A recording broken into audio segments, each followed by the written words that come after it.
I have here a Brinks high security lock.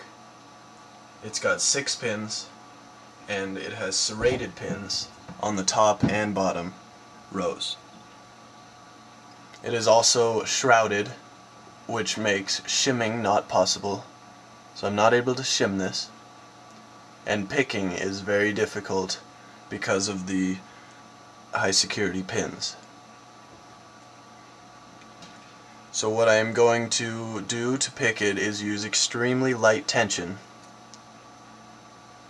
so that the indents in the pins can pass the shear line without getting caught.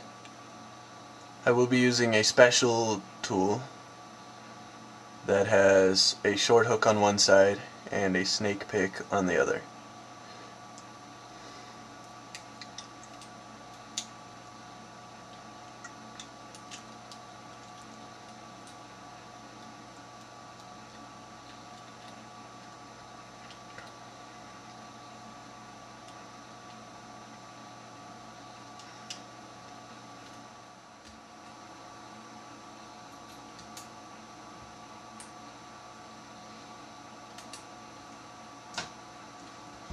There we go. I have gotten a false set.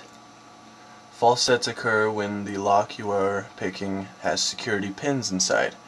It means that most of the pins are set, but maybe 1 or 2 of them are still caught on the shear line.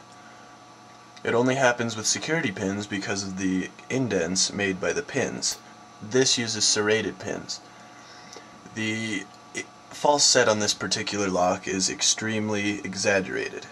You can see it very well. It is turned slightly, but not all the way. So all I have to do is determine which pin is not set and set that one. To find the pin that is not set, apply tension to each pin individually until you find one that affects the plug. You'll feel this effect in the tension tool.